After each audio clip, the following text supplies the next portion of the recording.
P-Valley this year? Okay, I started on it, I and need I'm to. P Valley is giving me. I also started. I watched Claws, so it's kind of giving me Claws Yeah, meets. high camp. It's giving me Claws meets like Players Club Yeah, with Ice Cube and Lisa Ray that I loved a as a hundred kid. percent. Um, it's But it's a wild one. I need to like get back into it. yeah, I Uh, definitely need to finish it myself. But like, it's at least a little something. It's like I expect in the next couple of years to see some complex black queer characters because it's like we are missing out fiercely. oh yeah, I watched that movie Happiest Season. Okay, tell me about it. I so far have refused to watch it because the discourse is toxic. Like, Pretty toxic. Spoiler alert: if you're trying to watch it, don't. It's garbage. So I'm going to tell you what happens. okay, It is the movie. Everyone was praising it because they're like, "Oh wow, great! Finally have like a lesbian film in mainstream with mainstream like actors." it is cool. Like, I understand the response from the lesbian community being like, all of our love stories result in tragedy and death, so this is nice. But go ahead. Yeah, so like I get that part, and everyone's like, "Oh yay! We finally have like queer representation on like TV, and we like get lesbian stories." And I'm like, "Great, all here for that." But first of all, there's no people of color in this film. Mm-hmm. Like there's the husband, there's a brother-in-law who is the black brother-in-law, and their twin kids. Those are the only black people you see in the movie. And when I watched, And who is he? I need to look it up. I'm not even sure. He was somebody that I hadn't really ever seen in anything. Right. Neither were kids. But the thing was like, how do you make a movie in 2020 with no black characters of substance? It's Like, I mean, unfortunately the answer is like easily is like people write those show they you can bust out a show with no good black characters in 5 minutes flat. Like it's the challenge of incorporating black characters and hiring writers to write for them, which like that should be the standard. yeah, there wasn't even a sassy assistant, like a sassy black assistant. There Come was not, on. and the movie, everyone's like, oh my god, well it was good, but let's remember we have Kristen Stewart in this movie, so it's already bad. She can't act. Hey, I am a longtime Kristen Stewart apologist, although I'm sure she did not turn in the most amazing performance for this particular film. She has her moments. Zathura was iconic. Yeah, she's done some. I will. It was good. No, I'm not. That it's not all. See, she's done something. Trust me, I've seen every single Twilight. Of Like, course. so I've been there, but it just it just didn't make sense, and I think I was really caught off guard. Like I honestly even looked like for the extras, and there were like no people of color, and as Seriously? really like a white cast, and like the one silver lining is, was Dan Levy because I am a huge Schitt's Creek fanatic. It's impossible to hate him. I wanted to for a half second, but I'm like, he really is so talented. To never have done television and then to turn out Schitt's Creek, like that's talent irradiating out of your bones.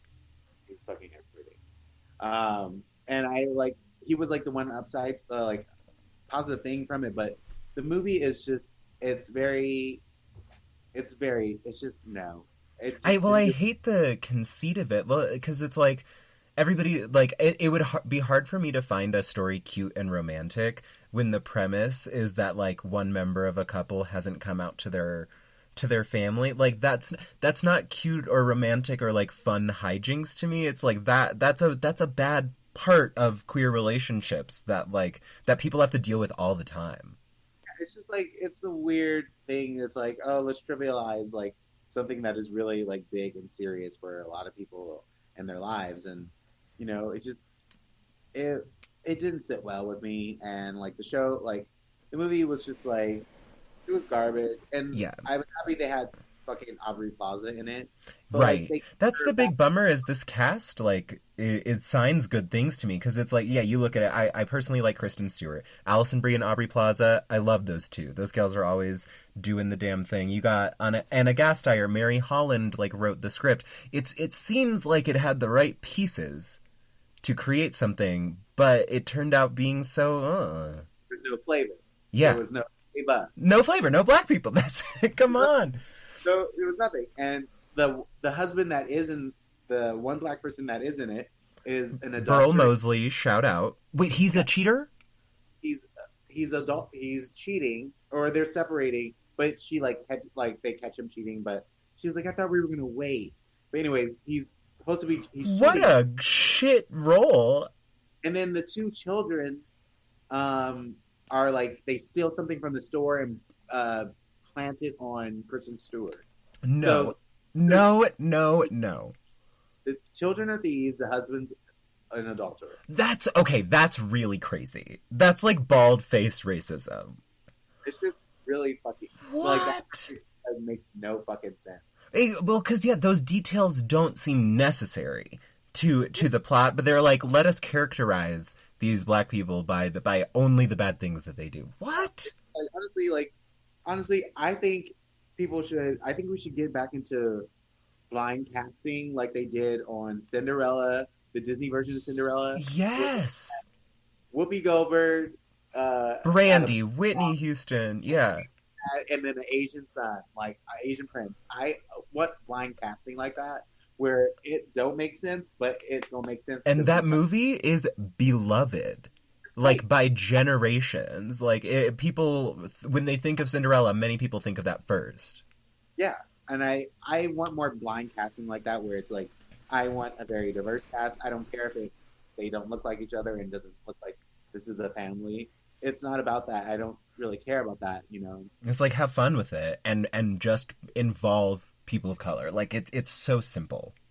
That was one thing I was like really upset about that. And it's like coming from watching a show like Lovecraft Country where it's an all black cast and like, you know, like I mean, And they even took the extra step to be like, almost every white character is evil. Like, they are all villains. I don't think there was one nice. There was Technically, what's her face? Like the Miss Braithwaite, the gal, is like a sympathetic character because of her relationship with the sister. But even then, she's an evil witch. No, I don't. I still think she's evil. Yeah, she's definitely evil. I did enjoy the queerness of her character. I mean, I was great. I was like, cool. Give me some queerness. Do it. I'm here for it.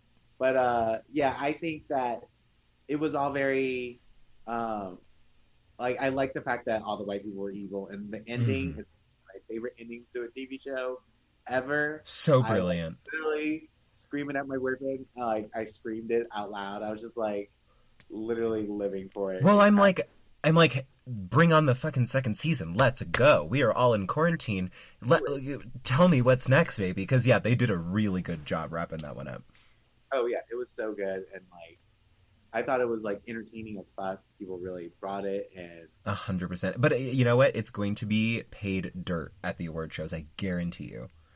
Like, just like how Pose didn't get shit. Like Angelica Ross was like passed up again for an incredible fucking season as Candy, and like doing like the thing for me with award shows and everything too is like I mean, there's obviously no true fairness to any award show, but it's like, for me, the winner should be people who put in performances nobody else could have done. And Angelica Ross in Pose is something nobody could have done. Like, not even, like, nobody else on that cast could have come close to that performance. Oh, no. And it was fucking beautiful. I, like, cried. It was a beautiful fucking, like, series. And I almost forget we got a whole new season of that this year. I know. I haven't like finished it yet because like I'm like there's only so like Pose is also one of those shows where it's like it gives you happiness but also you're just crying half the time. Right. And I'm like crying on my everyday life. I don't know if I can handle all right now. It gets dark. Well, like it's I love Pose because it's like, okay, white people and straight people need this show. Oh They yeah. need to see it. Everybody needs to watch it. And it's lovely representation for like black people and queer people, but at the same time like it's traumatic. It's like this is our lives being played out on screen in ways that are so real that it's like now everybody's getting to see the dark and scary parts as well, which is sometimes hard to watch. Oh yeah, totally. I mean, it is a tough thing to deal with because it's like a lot of people are like they didn't live through this, or if they did, they only saw like what happened to, or what they saw through media, and like it's Mhm. they don't get to see what happens on to like trans POC people, and they saw what happened to, you know, Billy McWade or whoever, some rich Right. white who like went through some stuff just because they watched fucking Milk or some bullshit, but you don't get to see what happened to the poor and marginalized like queer trans community that Mhm. went through this and had to survive with nothing, with no support, with no Right. from the government, from anyone. Yeah. So watching that, and then but also seeing the community support each other, people come with each other, is really beautiful and magical. A Um, 100%. I don't know what we I like I feel like Pose is one of those shows that's moved us along like as a society and a culture. Like I don't I we would be a couple steps farther behind without it for sure. oh yeah, totally. And I'm just like, you know what? That's Ryan Murphy paying his reparations. I feel like. Hmm. Speaking of, and to sort of, we are hitting that hour and a half mark. So, we as I and I am so loving this. There may need to be a Nicki Jizz part two. That said, let's end on a slightly more playful note. Of the Ryan Murphy franchises, what speaks to you the most? What is your Ryan Murphy guilty pleasure? Because we've got Pose, we've got American Crime Story, Horror Story, we have Glee. If we're going farther back, she flutters and rolls her eyes. But what is the Ryan Murphy that speaks to you? Because occasionally he's got some gold. Um, the Ryan Murphy that speaks to me is American Horror Story. Hmm. Okay, yep, that checks out. I mean, as a fucking drag queen, as a gay, like that was Drag. my season, like hands down, because it was also the campiest. Yeah. It wasn't really more about the horror. It was also the funniest season too. It was very much parody. They took the horror really, really seriously for those first couple of seasons, and then they turned around and they're like, we're gonna make fun of horror and witches and all of this. Exactly, and they like changed it all up and made it like a whole different like setting, and it was just I don't know. I loved it a lot, and Hmm. that was my favorite. Ryan Murphy, just because like I love Angela Bassett. Every Yes. As garbage as the Apocalypse season was, seeing Angela Bassett come back for exactly 2 minutes made the whole thing worth it. Yeah, it was great, and like honestly, like I Apocalypse was like garbage, but it was But definitely better than a freak show again, it or was high camp. It was like, we are going to do everything stupid that we can. Billy Porter playing a gay ass witch. oh hell yeah. Yeah. I live. And like uh Emma Roberts is just like she just reeks like entitled white bitch. And There nobody does it better than her. Like she may not be the most talented girl in the room, but she can pull off that character better than any of the girls out here. does it really well. Like her and Reese Witherspoon, they play white women like nobody else. Yes, yeah. Emma Roberts has the entire market covered for young, rich white women, and Reese Witherspoon has like 25 and up. Yes, exactly. Yeah, she's got that. She's like, I've got this white woman down, and like that is Hmm. who I. Oh, No, I would love to see them as a mother daughter pair. oh, I'd be into that. That'd I'm be surprised they haven't yet. a version of that, but it's like them, but as like the bitchy characters that they already are. Yes, 100%. Into that. Older Elle Woods just being an absolute nightmare of a mother. Actually. Oh I my can god. I can see it happening for sure. But that does bring us towards the end of our time, and like I said, I'm thinking a Nicki Jizz and Florida episode is on the horizon. Totally down. Maybe we can do a little post mortem after Turbo Pageant All Stars. Yes, exactly. Are you gonna be? Oh, I'm so ready for it. I'm working on my outfits as we speak. It's coming. I cannot wait. And I'm so grateful for the invite. So everybody, of course, throughout January, I believe it starts January 18th. Sure. Yeah, somewhere